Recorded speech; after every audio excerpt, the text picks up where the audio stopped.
जय हिंद बच्चों, फिर से हम आ गए हैं आप लोगों के साथ। आपका पिछला जो टॉपिक चल रहा था वॉइस, उसका पार्ट 2 लेकर के हमने उसमें आपको बेसिक फंडामेंटल समझाया था कि किस तरीके से क्या बेस है जिससे हम लोग किसी भी सेंटेंस को एक एक्टिव से पैसिव में ट्रांसफॉर्म कर सकते हैं। आज हम लोग चलेंगे उसके अनुप्रयोग पे, देखते हैं इसको किस तरीके से यूज किया जाता है ना। चलिए देखते हैं। जैसे इसको 2-3 तरीके से यूज कर सकते हैं। तो हम लोग पहले ना इसका टेंस के जितने भी सेंटेंस हैं उस सेंटेंस को हम लोग ट्रांसफॉर्म करेंगे। जैसे देखिए अभी उसके लिए हमको टेंस के सारे सेंटेंस और फार्मूले पता होने चाहिए, ठीक है। Sentences of tense, sentences of tense, ठीक है। तो अभी देखिए, क्योंकि आपको पहले से ज्ञात है, आप बहुत सारे चीज़ पढ़ चुके हैं। टेंस जो है 3 प्रकार के होते हैं और तीनों प्रकार का टेंस का 4-4 प्रकार होते हैं, सब टॉपिक्स होते हैं और उन सभी टॉपिक्स को हम लोग आज डिस्कस करेंगे। इसमें बता दें कि आपका जो है केवल 6 ही प्रकार के जो आपका टेंस हैं उनका ट्रांसफॉर्मेशन पैसिव में होता है। आप देखेंगे तो हो जाएगा आपका प्रेजेंट इंडेफिनिट का होगा, प्रेजेंट कॉन्टिन्यूस का होगा, प्रेजेंट परफेक्ट का होगा। उसी तरीके से पास्ट में चलेंगे तो पास्ट इंडेफिनिट का होगा, पास्ट कॉन्टिन्यूस होगा और पास्ट परफेक्ट का होगा। फ्यूचर में जब चलेंगे तो फ्यूचर इंडेफिनिट का होगा और फ्यूचर परफेक्ट का होगा। तो आज इन्हीं 6 के 6 जितने भी टेंस हैं इसको हम लोग ट्रांसफॉर्म करते हैं। तो चलिए पहला हम लोग ले लेते हैं प्रेजेंट इंडेफिनिट का, प्रेजेंट इंडेफिनिट टेंस, जिसको आप लोग प्रेजेंट इंडेफिनिट को सिंपल के नाम से भी आप लोग जानते हैं, ठीक है। चलिए सिंपल को देखते हैं। जैसे आप लोग जानते हैं यदि इसको हमको पहचानना हो तो साथ साथ इसका हिंदी भी अगर देख लेंगे तो आपको आसानी हो जाएगी। पहचान इसका जो है, किसी भी हिंदी वाक्य का जो क्रिया होता है उस क्रिया के अंत में, क्रिया के अंत में, ठीक है, ता है, ती है, ते हैं या ताहू लगा रहता है। ये तो हिंदी सेंटेंसेस हुआ। यदि इसको इंग्लिश पहचानना होगा, इंग्लिश वाले सेंटेंस होंगे तो हम कैसे पहचान करेंगे। इसमें देखिए वर्ब का फर्स्ट फॉर्म यूज किया जाता है। किसी भी सेंटेंस में यदि वर्ब का फर्स्ट फॉर्म यूज किया गया है और उसके साथ जब वो असर्टिव है तो उसके साथ एस और ईएस का प्रयोग किया गया रहेगा। उसी चीज को जब हम लोग नेगेटिव में चलेंगे, नेगेटिव या इंटेरोगेटिव में चलेंगे, ठीक है, क्वेश्चन वाले सेंटेंस में चलेंगे तो उसके साथ डू और डज लगा रहेगा आपके पास, ठीक है। ये बेसिक फंडामेंटल है किसी भी चीज को आप पहचानने का। वर्ब ऑन तो रहेगा, अगर अफर्मेटिव है तो उसके साथ एस रहेंगे, यदि नेगेटिव या इंटेरोगेटिव आ जाता है तो उसके साथ डू या डज रहेंगे। जैसे देखिए हम लोग प्रेजेंट इंडेफिनिट का इसका जो भी सेंटेंस होते हैं टेंस का सेंटेंस का जो फर्स्ट फार्मूला होता है वही फार्मूला एक्टिव का होता है। तो देखिए हम लोग बना लेते हैं इसका फार्मूला एक्टिव का। इसका हो जाएगा, जैसे आप लोग जानते हैं, सब्जेक्ट होता है, फिर वर्ब वन रहेगा, फिर अफर्मेटिव में एस और ईएस रहेगा और ये कॉन्फ़िगर करता है कि हमारा जो सब्जेक्ट है वो सिंगुलर है या प्लूरल है। इसके बाद लगाइए ऑब्जेक्ट आ जाएगा आपका, फिर आता है कॉम्प्लीमेंट। कॉम्प्लीमेंट को आप लोग अदर वर्ड से भी जान सकते हैं, किसी प्रकार की कोई प्रॉब्लम नहीं होगी। इसी का यदि हम लोग पैसिव बनाएंगे तो इसका बन जाएगा जो ऑब्जेक्ट होता है, एक्टिव का जो ऑब्जेक्ट होगा या जो टेंस का ऑब्जेक्ट होगा वही पैसिव में बन जाता है सब्जेक्ट, ठीक है। तो इसको हम लोग ऑब्जेक्ट को, जो एक्टिव का ऑब्जेक्ट है उसको उठा करके यहाँ पे पहले यूज किए हैं, ठीक है। तो हम लोग कह सकते हैं कि जो पैसिव बनता है वह एक्टिव का ऑब्जेक्ट पैसिव का सब्जेक्ट बन जाता है। आप इसको जब नए सिरे से देखेंगे, नए सेंटेंस के रूप में देखेंगे तब ऐसा बन जाएगा। और देख लीजिए हम आप लोगों को टेबल में बताए हैं कि ईच एम आर जो है डू डज को रिप्लेस कर देता है। तो कहीं ना कहीं एस लगाया तो इसमें डू डज छिपा हुआ है हमारा, तो इसके लिए यहाँ पे लगा देते हैं ईच एम और आर। इसके बाद टेबल के अकॉर्डिंग वर्ब का थर्ड फॉर्म यूज करेंगे और यदि हमारे पास सब्जेक्ट है, एक्टिव में सब्जेक्ट है, तो यहाँ पर वर्ब थर्ड के बाद बाई का यूज हो जाएगा। इसके बाद जो सब्जेक्ट है उसको यहाँ पे रख लीजिए, फिर कॉम्प्लीमेंट को जो है बताया गया है टेबल में कि कॉम्प्लीमेंट आपका जो है एज इट इज यूज होता है। जैसे कॉम्प्लीमेंट एक्टिव में यूज किया गया है सेम उसी तरीके से पैसिव में यूज कर लिया जाएगा।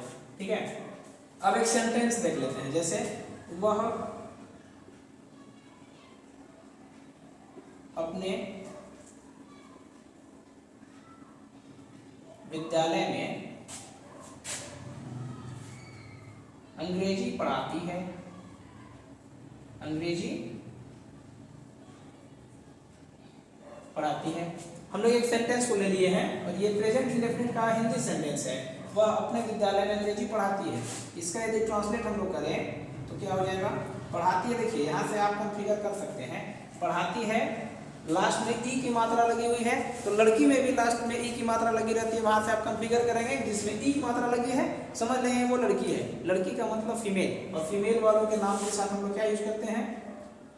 सी यूज करते हैं। ठीक है, तो हो जाएगा सी, पढ़ाना का टीच होता है तो टीचर्स। देखिए यहाँ पर जो है थर्ड पर्सन है और ये सिंगुलर भी इसको कह सकते हैं। तो सिंगुलर पर्सन में वर्ब के साथ एस या एस का प्रयोग किया जाता है।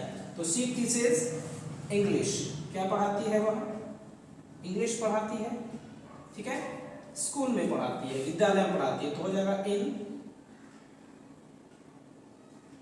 हर स्कूल। ठीक है, she teaches English in her school. अब देखिए ये हम बताया था कि जो भी टेंस के सेंटेंस होते हैं वो एक्टिव होते हैं। क्या होते हैं? एक्टिव होते हैं। अब इसको हमको बना देना है पैसिव में। ठीक है, चलिए देखिए पैसिव बनाते हैं इसका। देखिए पैसिव, जैसे आप लोगों को बताया गया है टेबल में कि सब्जेक्ट को ऑब्जेक्ट बनाया जाता है, ऑब्जेक्ट को सब्जेक्ट बनाया जाता है। तो ये देखिए सेंटेंस का सब्जेक्ट है, ये वर्ब है, ये हमारा ऑब्जेक्ट है। तो यहाँ पे लिखिए ऑब्जेक्ट ये है, इसको पहले ले आइए इंग्लिश। ठीक है, अब देखिए यहाँ पे सी है और सी के साथ इज का यूज होता है। ये आप ऑक्सिलरी में पढ़े होंगे। तो इंग्लिश इज टॉट, क्योंकि आपको बताया गया है वर्ब का कोई भी फॉर्म यूज किया गया हो एक्टिव में, जब वो पैसिव में आता है तो उसको हम लोग वर्ब का थर्ड फॉर्म बना देते हैं। इंग्लिश इज टॉट बाय, यहाँ पर सी है तो सी का हम आप लोगों को बताया है, सी का टेबल में इसका जो ऑब्जेक्टिव होता है वो क्या बन जाता है? हर बन जाता है। तो English is taught by her in her school, क्योंकि ये कॉम्प्लीमेंट है तो ये एज इट इज रहेगा, इन हर स्कूल।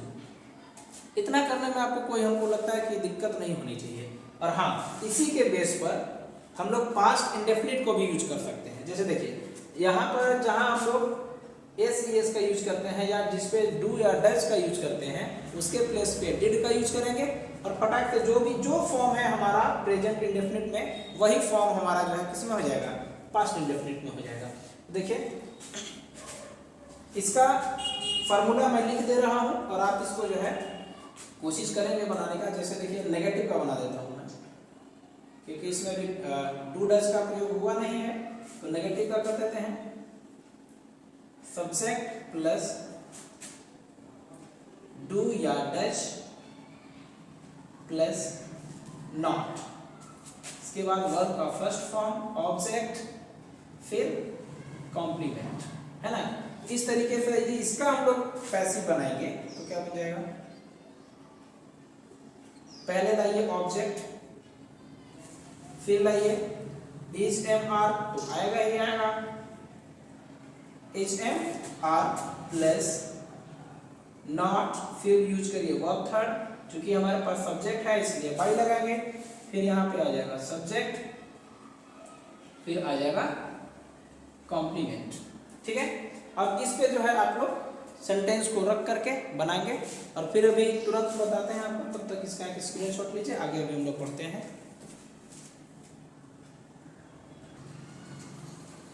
चलिए फिर से देखिए, आइए अभी हम लोग प्रेजेंट का देख लिए, अब इसी के बेस पे हम लोग पास्ट का देखेंगे।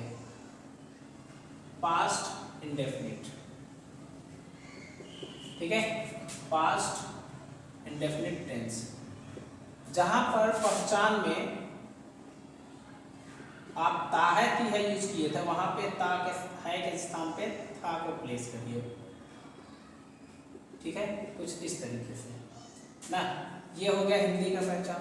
यदि इंग्लिश का पहचान बनाएंगे तो इंग्लिश में यही हो जाता है वर्ब का, यदि आप अफर्मेटिव देखेंगे, ठीक है, अफर्मेटिव का मतलब जो असर्टिव का फर्स्ट वाला होता है वो अफर्मेटिव में होता है, वर्ब टू का यूज किया जाता है। किसका यूज किया जाएगा? वर्ब टू का यूज किया हुआ रहता है। और यही जब नेगेटिव में आ जाएंगे, नेगेटिव आ जाएगा तो इसके साथ डिड का प्रयोग करेंगे और डिड के बाद वर्ब का फर्स्ट फॉर्म का यूज किया जाएगा। इतना ध्यान रखिएगा आप लोग कि पूरे टेंस में वर्ब के सेकंड फॉर्म का प्रयोग केवल पास्ट इंडेफिनिट के अफर्मेटिव में ही किया जाता है, क्योंकि उसके बाद नेगेटिव या इंटरोगेटिव में भी वर्ब का फर्स्ट फॉर्म ही यूज किया जाने लगता है। तो आप यहाँ इसको बनाइए, ज़्यादा समय हम नहीं लगाएंगे क्योंकि इसके बाद हम आपको सेंटेंस भी कराऊंगा, सेंटेंस का एक्सरसाइज कराएंगे, तो उसमें आपका सारा का सारा एग्जाम्पल आ जाएगा ना। देखिए आगे इसका जो है हम लोग एक्टिव का बनाते हैं फॉर्मूला, जिसको आप लोग रूल भी कहते हैं, ठीक है। इसको बनाइए, सब्जेक्ट प्लस वर्ब का सेकंड फॉर्म ऑब्जेक्ट फिर कॉम्प्लीमेंट आ जाएगा।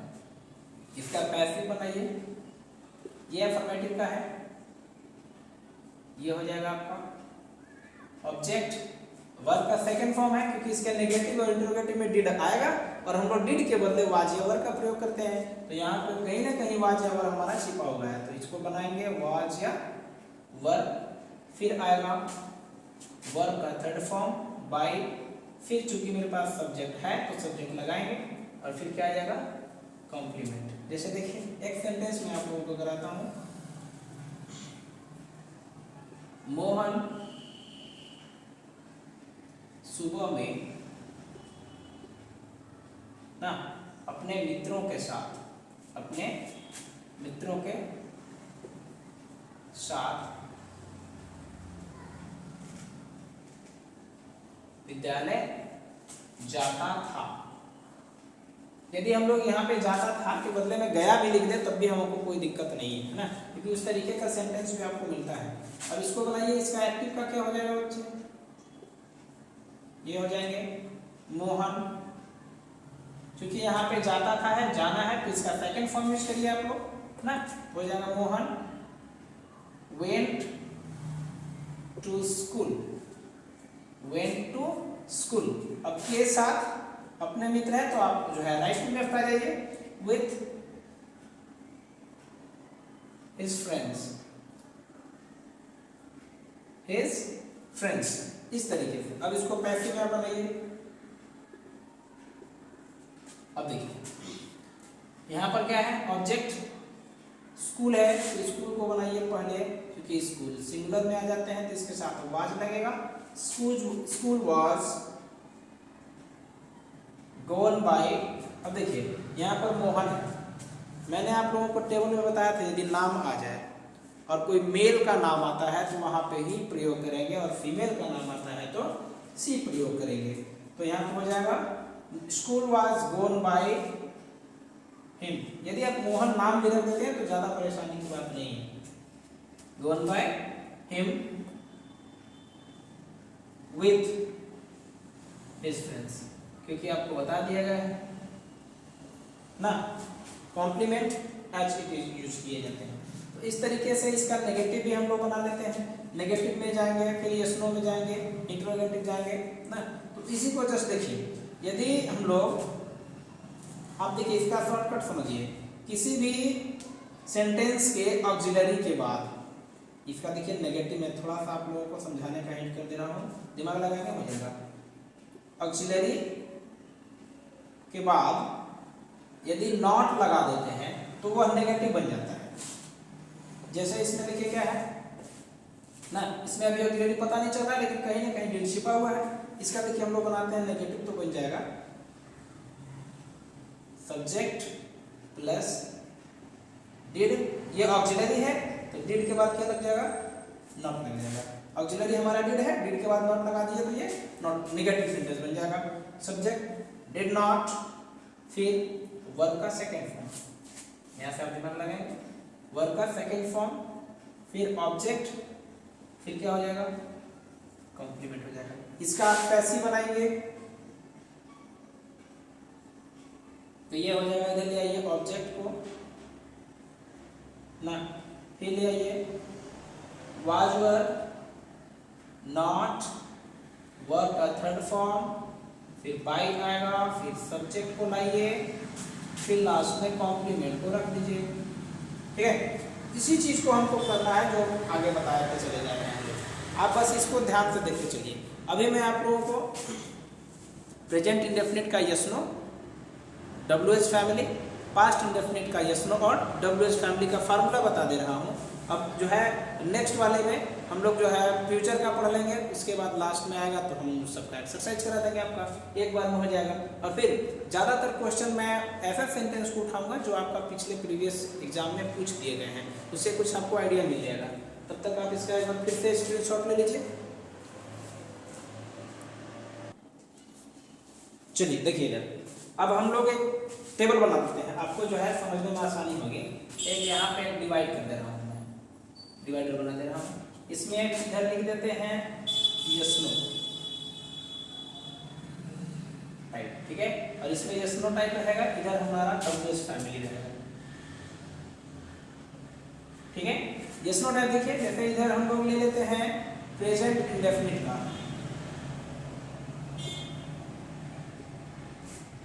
प्रेजेंट इंडेफिनिट का, इसमें यस नो टाइप लेंगे। प्रेजेंट इंडेफिनिट में बताया था कि इसका ऑक्सिलरी जो है टू डज यूज किया जाता है, तो केवल रूल देखिए अभी। ठीक है, डू डज, फिर आ जाएगा सब्जेक्ट, फिर आएगा वर्ब का फर्स्ट फॉर्म, ऑब्जेक्ट, कॉम्प्लीमेंट, फिर क्वेश्चन मार्क। यदि इसका ये तो भाई रूल है, रूल को ही हम लोग एक्टिव कहते हैं, तो ये हो जाएगा। फिर इसका पैसिव बनाइए, तो यहाँ हो जाएगा इन सब के बदले लगाइए इज, एम, आर, फिर आ जाएगा ऑब्जेक्ट को लाइए, फिर आएंगे वर्ब थर्ड, फिर बाई, फिर आएगा आपका सब्जेक्ट, फिर क्या आ जाएगा कॉम्प्लीमेंट, क्वेश्चन मार्क। यदि इसी का हम लोग देखते हैं इधर yes no type present indefinite का हो गया। देखिए क्या, एक एग्जांपल लिख लीजिए, क्या तुम बाजार से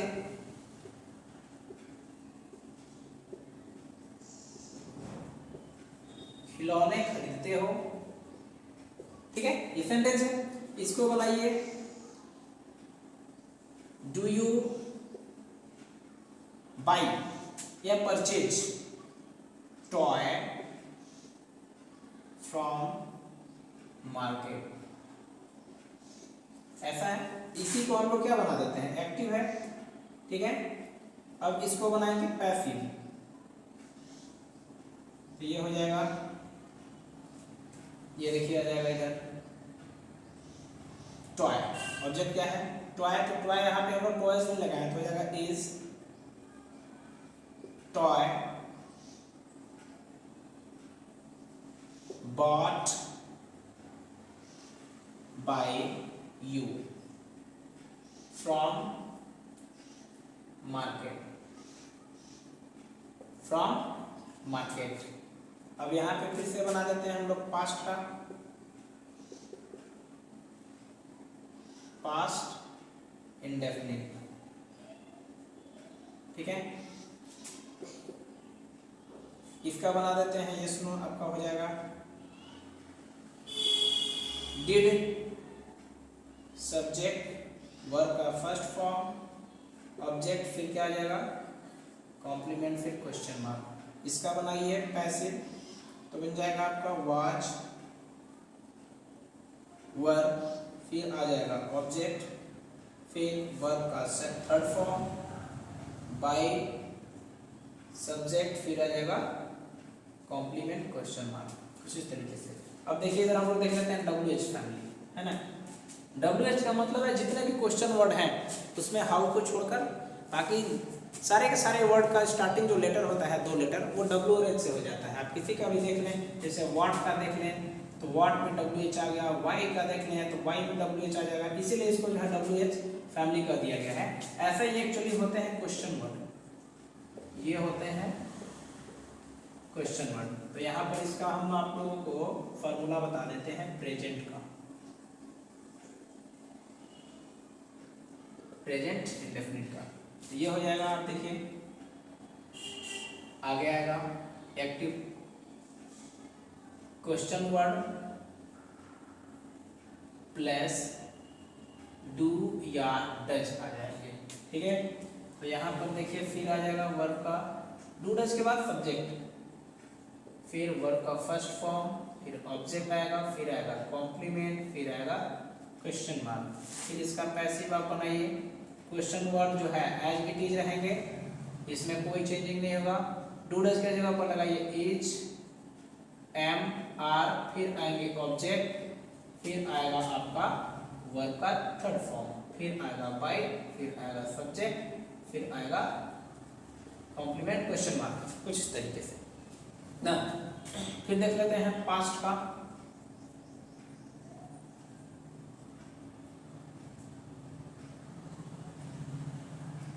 ना देखिए इसका हो जाएगा WH, वैसे ही बनाइए, एक्टिव का फार्मूला मैं बना देता हूँ, आ जाएगा आगे डिड, ये तो एफ में चला जाएगा। क्वेश्चन वर्ड लगाइए पहले, फिर डिड आएगा, फिर सब्जेक्ट आएगा, वर्ब का फर्स्ट फॉर्म आएगा, फिर ऑब्जेक्ट और फिर कॉम्प्लीमेंट, ठीक है। फिर देखिए इसका पैसिव बनाएंगे,